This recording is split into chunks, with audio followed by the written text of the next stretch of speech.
Assalamualaikum warahmatullahi wabarakatuh. Selamat pagi. Semoga kita semua senantiasa dalam keadaan sehat. Perkenalkan, saya Elis Zuliati Anis, dosen program studi S1 Ilmu Komunikasi, Fakultas Sastra, Budaya, dan Komunikasi Universitas Ahmad Dahlan. Pada kesempatan ini saya akan memperkenalkan salah satu mata kuliah yang saya ampu, yaitu Komunikasi Bencana. Mata kuliah ini merupakan mata kuliah pilihan yang disampaikan melalui pendekatan student center learning dengan berbagai metode pembelajaran seperti interaktif, diskusi kelompok, kemudian juga analisis studi kasus, film review, serta project based learning.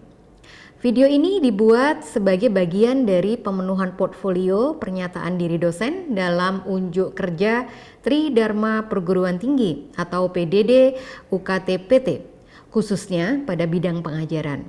Mata kuliah Komunikasi Bencana memiliki bobot 2 SKS teori dan ditempuh oleh mahasiswa semester 7 program studi ilmu komunikasi. Bahasa pengantar yang digunakan adalah bahasa Indonesia. Mata kuliah ini bertujuan membekali mahasiswa dengan kemampuan untuk memahami, kemudian juga menganalisis dan merancang strategi komunikasi bencana secara kolaboratif, inovatif, dan juga berbasis media digital. Materi yang dipelajari meliputi pengetahuan dasar tentang komunikasi bencana, perspektif dan literasi kebencanaan, kemudian peran media dan pemangku kepentingan, hingga perencanaan serta produksi konten komunikasi bencana. Mahasiswa diharapkan mampu berkontribusi menghasilkan solusi komunikasi yang kreatif, etis, dan juga relevan dengan kebutuhan masyarakat. Sebagai bagian dari Research Informed Teaching, materi perkuliahan juga memanfaatkan hasil penelitian dan publikasi saya sebagai dosen di bidang komunikasi bencana. Sehingga mahasiswa memperoleh pemahaman yang tidak hanya bersifat teoritis, tetapi juga berdasarkan temuan penelitian dan praktik di lapangan. Referensi pembelajaran menggunakan buku-buku komunikasi bencana, artikel jurnal ilmiah, serta berbagai sumber resmi seperti dari BNPB. Proses pembelajaran dirancang agar mahasiswa berperan aktif melalui diskusi, analisis studi kasus, film review, serta proyek komunikasi bencana yang dikerjakan secara kolaboratif. Dengan pendekatan tersebut, mahasiswa diharapkan mampu menghubungkan teori dengan praktik serta mengembangkan kemampuan berpikir kritis dalam menyelesaikan permasalahan komunikasi kebencanaan. Evaluasi pembelajaran dilakukan melalui kuis, kemudian penugasan, ujian tengah semester, dan proyek akhir pada ujian akhir semester. Penilaian mencakup penugasan konsep, kemampuan analisis, kolaborasi, serta kualitas produk komunikasi yang dihasilkan. Mata kuliah ini dilaksanakan selama 16 pertemuan dengan komposisi penilaian berupa kuis 15%, ujian tengah semester 30%, penugasan 20%, dan ujian akhir semester 35%, sehingga total bobot penilaian adalah 100%. Demikian informasi mengenai mata kuliah komunikasi bencana. Selanjutnya saya akan menampilkan cuplikan proses pembelajaran yang saya laksanakan bersama mahasiswa di kelas. Selamat menyaksikan. Wassalamualaikum warahmatullahi wabarakatuh. Bismillahirrahmanirrahim. Assalamualaikum warahmatullahi wabarakatuh. Waalaikumsalam warahmatullahi wabarakatuh. Apa kabar teman-teman semua? Baik, sehat. Sudah makan siang? Sudah, alhamdulillah. Senang sekali ya di kesempatan hari ini saya bisa bertemu lagi dengan teman-teman semua di mata kuliah Komunikasi Bencana. Kelihatannya agak menakutkan ya, tapi semoga mata kuliah ini akan menjadi mata kuliah yang akan memberikan banyak kemanfaatan untuk teman-teman sekalian gitu ya. Nah, teman-teman sekalian gitu ya, di mata kuliah Komunikasi Bencana ini gitu ya, kita akan memulai materi dengan konsep dasar dulu gitu ya, konsep dasar komunikasi bencana. Meliputi apa gitu ya? Ada 3 hal yang akan kita bahas hari ini, yaitu menjelaskan fungsi komunikasi dalam siklus bencana. Teman-teman ada yang sudah tahu apa itu siklus bencana? Tahu? Coba bisa disebutkan Penny? Bencana, bencana, dan pasca bencana. Betul ya, jadi ada 3 ya siklus teman-teman, pra bencana, bencana, dan pasca bencana. Ketiganya nanti sama-sama penting dalam konteks komunikasi bencana. Yang berikutnya adalah kita akan menganalisis peran komunikasi dalam mengurangi dampak daripada bencana itu sendiri. Kemudian yang ketiga, kita nanti akan melihat visualization dari bencana ya. Teman-teman pasti dong tahu ya kalau terjadi bencana, kira-kira teman-teman lebih sering mendapatkan informasi teks atau informasi visual? Visual. Kenapa kira-kira visual? Lebih mudah dipahami. Apalagi apa yang tidak didapatkan dari teks tapi didapatkan oleh visual? Kira-kira apa? Feels, perasaan, misalnya ada orang bersedih atau misalnya rumah hancur, kita jadi bisa melihat yang kondisi yang lebih detail lagi ya yang sebenarnya. Nah, teman-teman sekalian, sebelum saya memulai juga saya ingin bertanya kepada teman-teman semua. Ketika teman-teman mendengar kata bencana, kira-kira yang ada dalam pikiran teman-teman apa? Kerusakan, apalagi? Kerugian. Betul, kerugian. Ada lagi teman-teman yang di belakang juga boleh loh.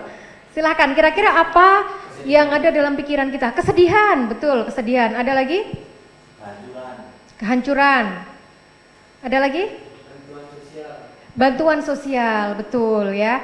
Itu beberapa hal yang memang sangat terkait ya dengan kebencanaan begitu. Nah, teman-teman sekalian begitu ya, untuk sebagai konteks geografis Indonesia gitu ya. Teman-teman saya yakin mungkin beberapa sudah tahu begitu banyak terjadi bencana yang ada di Indonesia ya. Salah satunya kalau kita memahami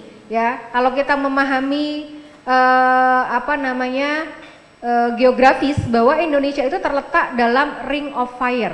Ring of Fire, maka kita sering disebut sebagai negara yang letaknya di cincin api ya. Bayangkan kita memakai cincin begitu ya, tapi cincinnya ini adalah sebuah cincin api gitu ya. Nah, itulah letaknya di Indonesia. Maka kemudian disebut juga Indonesia itu adalah disaster prone country ya, sangat rentan dengan terjadinya dengan bencana ya. Nah, teman-teman juga akan lihat ya nanti data dari BNPB. Namun sebelum kita melihat dari data BNPB, kita perlu memahami dulu. Kalau tadi teman-teman hanya saya tanya, kira-kira ada kerusakan, kemudian ada kesedihan, ada bantuan sosial begitu ya.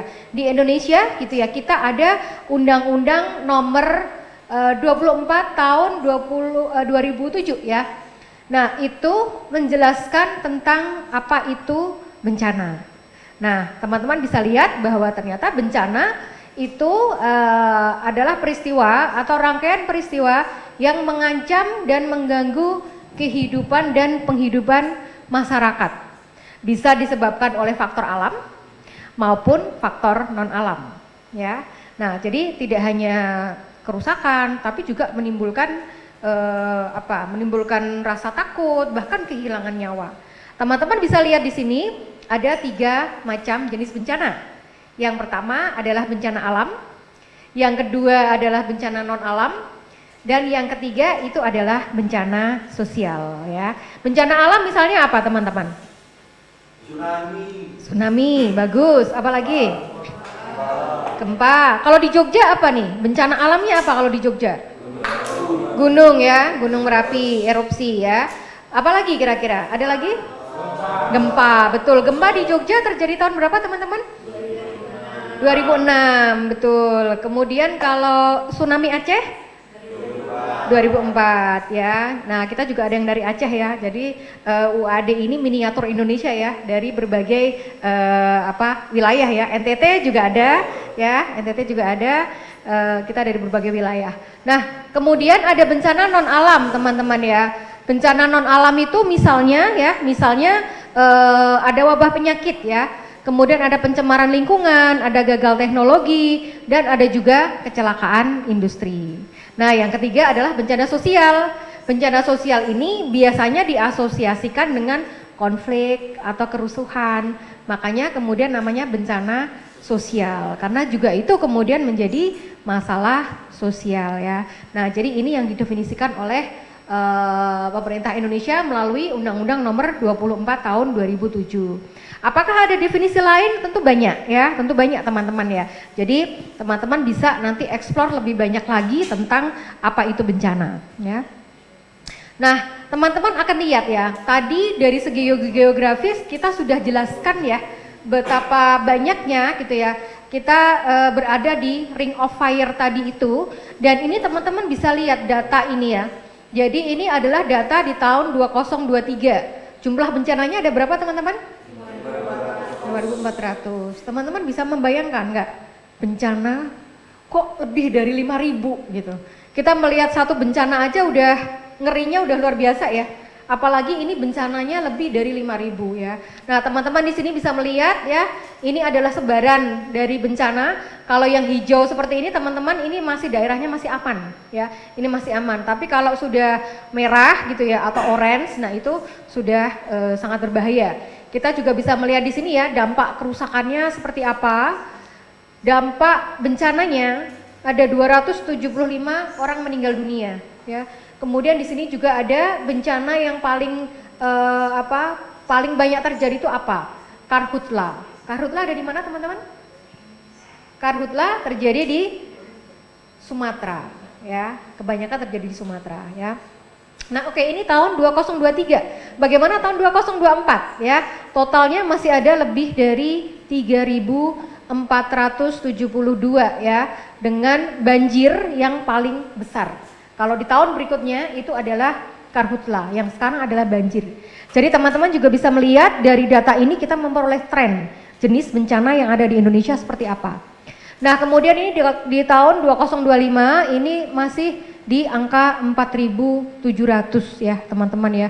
Jadi banyak sekali yang bencana yang ada di sini, dan banjir dan karhutla ini menjadi dua yang terbesar. Jadi kita bisa melihat ya teman-teman dari tahun ke tahun dua kategori ini menjadi kategori yang tertinggi. Nah, teman-teman gitu ya, sebelum kita lanjut begitu ya dengan semua data-data yang ada seperti itu ya. Kemudian kita akan berpikir bahwa apakah kemudian bantuan atau logistik saja cukup dalam konteks kebencanaan. Jadi bayangkan ketika teman-teman berada di satu lokasi bencana, entah teman-teman sebagai misalnya pejabat pemerintah, entah teman-teman sebagai misalnya reporter, entah teman-teman sebagai mahasiswa, sebagai volunteer. Kalau teman-teman berada dalam lokasi bencana, kira-kira apakah logistik saja cukup? Tidak ya. Ada satu hal lagi yang penting yang ada kaitannya dengan bencana, yaitu komunikasi bencana. Ya, jadi kenapa hari ini kita ada di sini? Karena kita akan mempelajari komunikasi bencana ya teman-teman ya. Nah, dalam buku yang kita pakai untuk mata kuliah ini, salah satu buku itu adalah dari Prof. Puji Lestari. Beliau adalah dosen di Prodi Ilmu Komunikasi di saya lupa ya kamusnya ya. Beliau di bukan UNY ya, yang di dekat apa namanya Ring Road Utara itu kampus apa namanya? UPN, betul ya, di UPN. Ini mesti kosnya dekat UPN ya, ini Arif ini ya. Oke. Nah, oke ya teman-teman ya. Nah, ini teman-teman bisa lihat ya.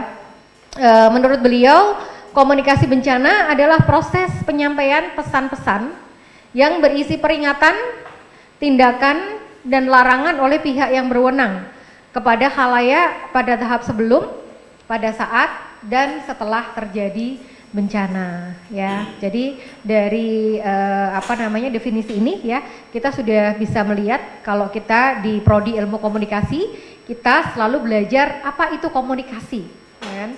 Nah, kalau komunikasi bencana berarti juga proses penyampaian pesan. Nah, pesan yang disampaikan itu tentang apa? Tentu saja tidak lepas dari pesan kebencanaan, begitu ya, termasuk nanti impact-nya, termasuk komunikatornya siapa, pesan yang disampaikan siapa, kepada siapa, efeknya apa, menggunakan media apa. Jadi itu semua dalam konteks komunikasi bencana. Nah teman-teman, tentu ada banyak sekali ya stakeholder atau juga pihak-pihak yang sangat terkait dengan komunikasi bencana ya. Pada saat bencana, kira-kira menurut teman-teman yang pertama kali ada di lokasi bencana itu siapa? Tim SAR? Oke. Ada lagi? Media? Ada lagi? Mungkin nggak kalau ya dia bukan tim SAR, dia bukan media, tapi dia sebenarnya orang lokal yang ada di situ. Dan kemudian dia tanpa mempertimbangkan banyak hal, dia langsung terjun dan membantu masyarakat. Ya, itu juga sangat memungkinkan ya, teman-teman ya. Jadi sering kita lihat kalau di lokasi ya, di sana ada media, biasanya juga ada live report dari media ya, yang sedang memberitakan tentang kejadian. Kemudian kita juga lihat ada relawan gitu, dan tentu kehadiran pemerintah juga kita lihat hadir di sana, dan juga ada masyarakat ya.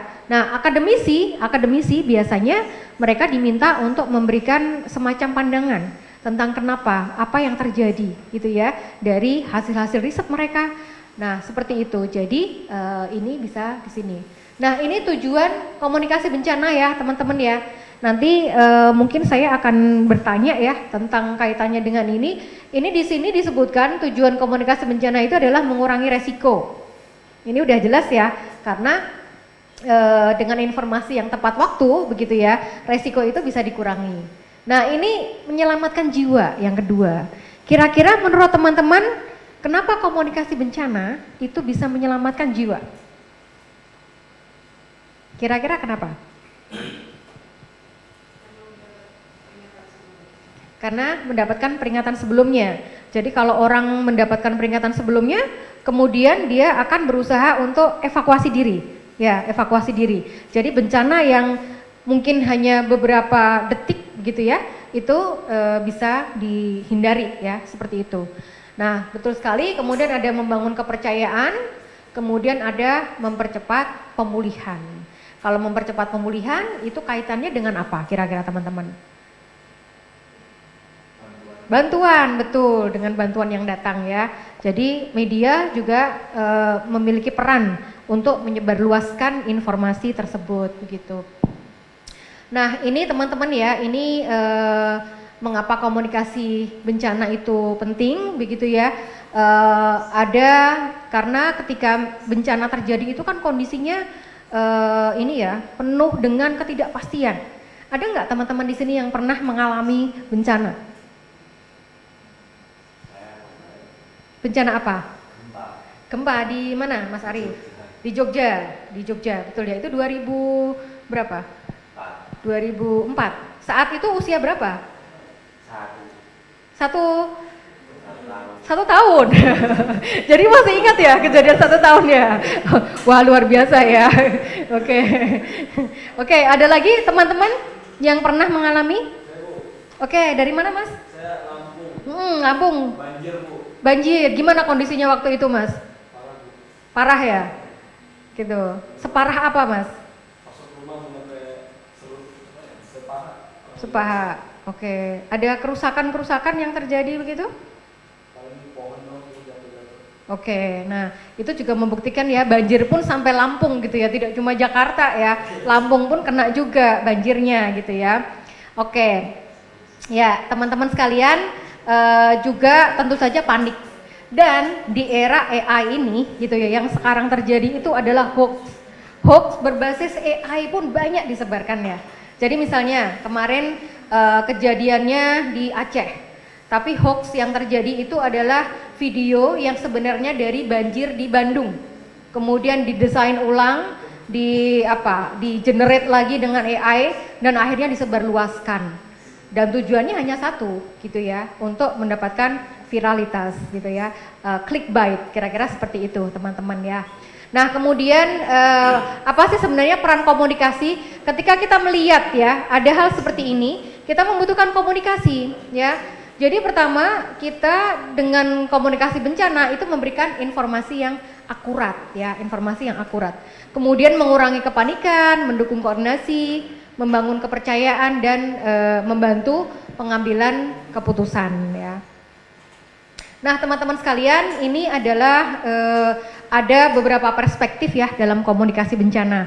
Misalnya kalau teman-teman yang tinggal di Jogja itu ada yang namanya apa ya, perspektif budaya, di mana dulu Mbah Marijan itu menjadi tokoh sentral yang membuat orang-orang itu tidak mau diungsikan ya, karena mereka percaya bahwa kalau Mbah Marijan tetap di sini berarti kita aman. Nah itu adalah dalam perspektif budaya ya. Kemudian ada juga perspektif lain seperti sosiologi ya, sosiologi tentang kemasyarakatan, kemudian perspektif psikologi. Misalnya teman-teman bisa lihat ini ya, ini Mbah Marijan ya teman-teman ya, bagi yang di luar Jogja dan belum pernah melihat. Nah yang kedua itu adalah perspektif psikologi. Tentu saja kejadian itu berdampak sangat berat sekali, jadi ada perspektif psikologi. Ada juga perspektif agama teman-teman ya, agama misalnya ada seluruhnya roboh tapi hanya masjid yang tidak roboh seperti dalam tsunami Aceh. Tapi juga tidak hanya konteks itu, tapi juga konteks misalnya oh ini ada bencana berarti masyarakat banyak berdosa misalnya seperti itu ya. Itu adalah perspektif agama. Jadi teman-teman kita bisa mempelajari komunikasi bencana itu dari berbagai perspektif ini ya. Nah teman-teman sekalian, ini untuk kita exercise yang terakhir nih. Ketika teman-teman melihat foto ini begitu ya, nah saya ingin teman-teman mendiskusikan dengan sebelahnya 1 menit saja begitu ya.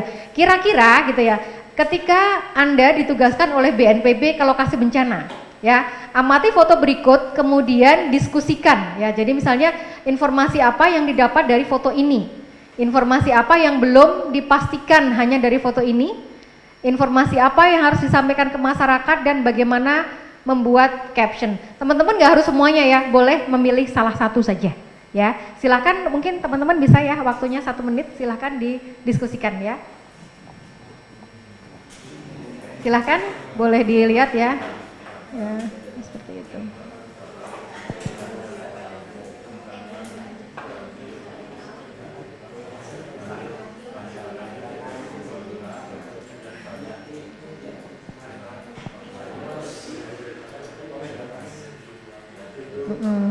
Oke, ada yang sudah bisa memberikan hasil diskusinya?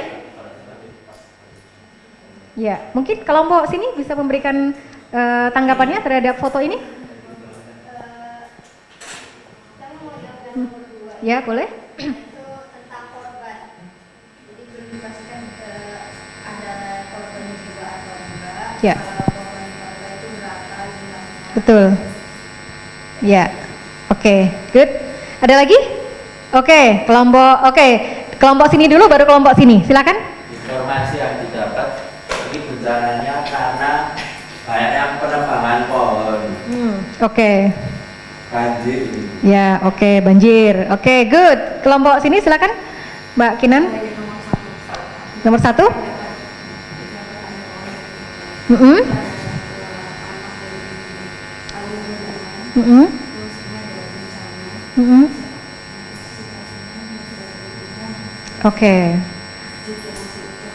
Oke, ya benar sekali ya. Kita kelihatan sekali angle-nya juga dari bawah ya, memperlihatkan kerusakan yang sedemikian dahsyatnya dan masjid yang masih berdiri. Boleh yang terakhir kelompok sini? Untuk foto itu menggambarkan bencana yang sangat besar, bencana banjir yang disebabkan karena penebangan hutan, karena banyak gelondongan kayu yang terpotong rapi dan banyak merugikan masyarakat yang ada di Aceh. Itu ada fotonya, rumah-rumah pada hancur, tersisa masjid. Ya, oke. Terima kasih banyak ya teman-teman. Jadi insight-nya teman-teman itu memperkaya diskusi kita pada kesempatan hari ini. Dan di slide yang terakhir begitu ya, saya ingin memberikan refleksi secara cepat gitu ya. Apa yang kita diskusikan pada hari ini adalah kita telah mendiskusikan pentingnya dari komunikasi bencana itu. Tidak hanya satu stakeholder, tapi setiap dari kita itu juga memiliki peranan penting dalam konteks komunikasi bencana. Bahkan kita sebagai mahasiswa pun kita bisa memberikan pesan-pesan yang positif dan berguna untuk konteks komunikasi bencana. Nah, teman-teman, komunikasi bencana ini membantu masyarakat untuk memahami resiko, mengambil keputusan dan juga bertindak dengan sangat cepat sekali ya. Nah, ini ada cepat, empatik, akurat dan bertanggung jawab ya. Nah, demikian teman-teman ya yang bisa saya sampaikan pada kesempatan hari ini. Terima kasih banyak dan di sesi minggu depan kita akan melihat bagaimana bagaimana peran stakeholder dalam sebuah bencana, baik di pra bencana, pada saat bencana maupun di akhir bencana. Nah, untuk itu teman-teman sekalian sudah ada di Google Drive ya. Teman-teman bisa baca buku tentang komunikasi bencana dari Prof. Puji yang nanti akan didiskusikan, ada di bab 2 ya teman-teman sekalian. Dari saya cukupkan sekian untuk kelas pada siang hari ini dan kita insya Allah akan ketemu lagi minggu depan. Saya akhiri, nun wal qalam ya mayasturun. Assalamualaikum warahmatullahi wabarakatuh.